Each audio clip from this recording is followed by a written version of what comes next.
I said I wouldn't edit out mistakes, and I've already sort of made a mistake. When I got my beef roast that's up here, I left it in the bag with the bacon, and this is just wrapped from the butcher, and what it did was the blood has leaked down all into my bacon and I ended up cleaning up. I do have some footage of it. Let me snap some of it in right now. Oh, unfortunately, I have got blood in my bacon here. Let's see if I can open this. So, what does that teach us? When you get home, separate your different meats if you want to. I bought a big slab of bacon. I want to try some other things like chicken fried bacon and stuff like that. So I should have gone home, cut this up into the pieces that I need, and then gone from there. I didn't do that. You live and learn. It's just a little bit of blood, no harm, no foul. Now, we want 6 ounces of bacon. So what I'm going to do here is I'm going to bring, I have a scale. I have a little digital scale right here. Go ahead and if you put your bowl on it, turn it on, and that's going to zero out. I'm going to take my knife and I'm just going to cut right into that bacon and put that in there. See what we got. And that's 8.4. Good enough for government work. Okay, so now we have approximately 6 ounces of bacon. She says to remove the rind. I spoke with the butcher and the rind's already been removed on this. So then it says to cut it in to 2-inch squares. So we're about 2 inches there and about 1/4 inch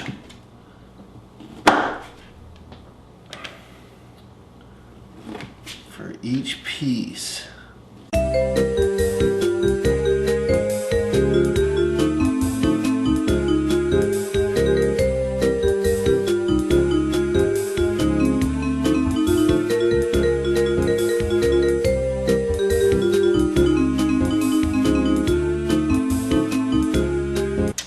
So we've cut these into lardons, is what it's called. Sticks, 1/4 inch thick, about 1.5 to 2 inches long. Now we're gonna simmer this for about 10 minutes in 1.5 quarts of water. Then we'll drain it and then we'll dry it. So let me get the stove going, and I gotta move my cameras around, and then we'll get this on the stove and you'll see what I'm talking about. So bear with me for just 1 minute. So here I have 1.5 quart of water, approximately 6 cups. I'm going to bring it up to a quick boil, and then what we're going to do is we're going to drop it down to a simmer, because what we're doing is we're going to put these bacon chunks in it and we're going to simmer them for 10.5 minutes. Now what the simmering does is it's going to take out all the smoky flavors and all the maple or whatever that we put in our bacon here in the US.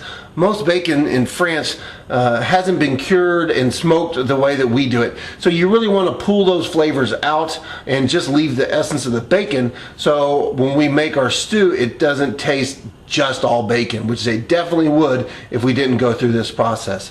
So this is just prep. Once we get this done, we'll dry the bacon out, I'll line up all my ingredients, and then we can start cooking. So in about 10.5 minutes we'll be good to go.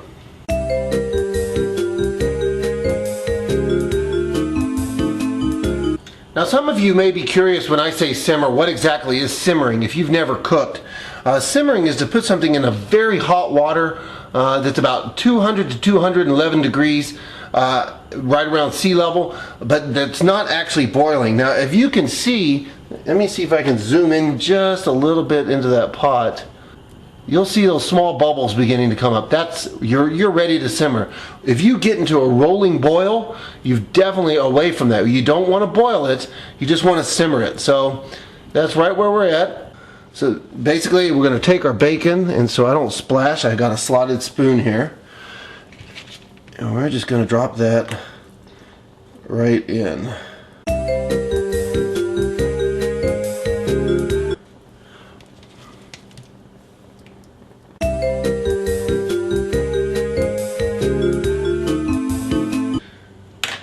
Hey, I'll see you in 10 minutes. Okay, now our timer is winding down, and being that it was already on the stove, I'm going to remove it just a bit early probably.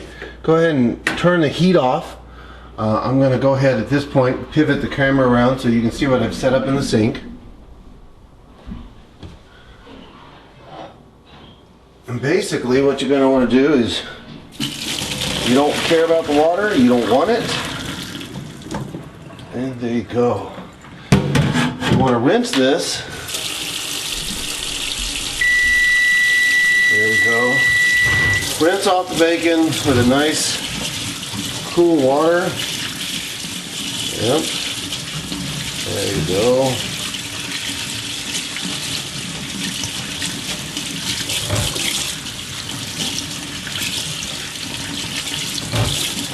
Just to cool it down. Nice. Excellent. Shake it. And then you'll see right here, if I can scoot down the camera just a tad, a smidge, or whatever you'd like to call it. More paper towels. As you probably saw in my mushroom episode, you want stuff dry. You don't just, and that's one of the things I didn't know. Note I just rolled it up like a big burrito, and now I'm going to squeeze out the moisture. You want everything dry. Meat doesn't brown if it's, mushrooms don't brown. Anything that's wet. I have a couple more paper towels. I need to buy some cheap paper towels for this. But there you go. Dry bacon. What I'll do is I'll take this, put it in a bowl for ingredients, and we'll use that in a little bit. So, see you in just a sec. Bam! I guess that's already taken. Hey, if you guys are watching this and you can think of a good catchphrase, you know, like maybe I should say wee wee, or I don't know, some other saying other than bam, because we all know Emerald has bam. Let me know what you think might be a good one, and I'll try to work it into the show. I don't speak French. I did get the Rosetta Stone so I could learn to speak French, but you know, I don't have time to learn how to cook and also how to speak French at the same time. So I'm gonna go ahead and say 2 inches looks about right. And you know, one thing I keep in my kitchen, let me back up here. I keep a good plastic ruler, something I can throw into the washer. See, 2 inches, 2 inches, I'm dead on. So it never hurts to have a ruler in the kitchen. Now, like I said, we're going to 2-inch chunks on these. And let's go about 2 inches there and 2 inches there. So there we go. Approximate 2-inch cubes. And next thing you're going to want to do is we are just going to dry off these pieces of meat. We want them completely, absolutely 100% dry. So now that I've spoke way too much, I've dried off my meat. I'm going to go ahead and assemble the rest of my ingredients, and we'll be right back. Okay, now the recipe does call for a sliced onion. So one thing I have done here, so the onion doesn't fall apart, is I've left one of basically one of the growing ends. I have cut this end off, but what I also want to do is I'm going to cut off that in the back. Go ahead and chop that. I almost cut my finger off today, so being a little careful. But as you can see now, by cutting the flat part on the bottom of the onion, it's going to sit just fine. Now it says slice, so I'm not going to chop it. I'm just going to go ahead and cut the rounds. Notice though, by cutting off the flat part of the bottom. Sorry, I'm crying. No, I'm sorry. Alright, I'm being a dork. I am crying though. By cutting the flat part off on the bottom, you can see the onion's going to rest fine. It's going to make it a lot easier to cut in the slices, and it's not going to roll around on me. So, and then there's the last piece. Now, if I was to cut that like that, I'd cut my finger off. So we're just going to do that. And voila, we have sliced onions. Go ahead and put those in a bowl here. Get those ready to cook as well. Again, we're just doing prep. Yeah, I'm going to cut in and out, show you different functionalities, because who knows, maybe some of you have never even tried cooking before. The dish also calls for a sliced carrot, and I realize I have an orange carrot on a red mat. Let's zoom in here. I was silly. I didn't actually get a full carrot because I'm thinking, well, you know, I got all these little baby carrots in my fridge. I can use that. But the same thing's going to apply to slice that as applied on the last one. If you cut just a sliver off the backside, it's going to lay flat on this mat. And it's going to give me much more cutting power and help me to not freaking cut my finger off, which would be a bad thing. Good video blogging, bad thing for the finger. So again, probably easier for you if you just got one big carrot. That way you don't have to do this once. But so I'm gonna try not to do that, but I have pretty much gone up. So there we go, we have our carrot. Okay, the recipe calls for 2 cloves of mashed garlic. This is a full clove, this is actually 2. I haven't done anything except broken them off, actually the clove itself. I'm just gonna mash it with a knife. And same with these right here. At that point, you should notice here, if you can see that, the skin just comes right off. So then you can just toss that aside. Now at this point, it's mashed, chopped. I'm just gonna run through, cut it up just a bit more. Mash it again if you want. Okay, now we're gonna go over the ingredients list. First and foremost, of beef bourguignon, we have our approximate 3 pounds of beef cut into 2-inch cubes. We have about 2 cloves of mashed garlic. We have, that's about a teaspoon of salt, a 1/4 teaspoon of black pepper, a tablespoon of olive oil. We have a 1/4 teaspoon of thyme. We have 1 tablespoon of the tomato paste.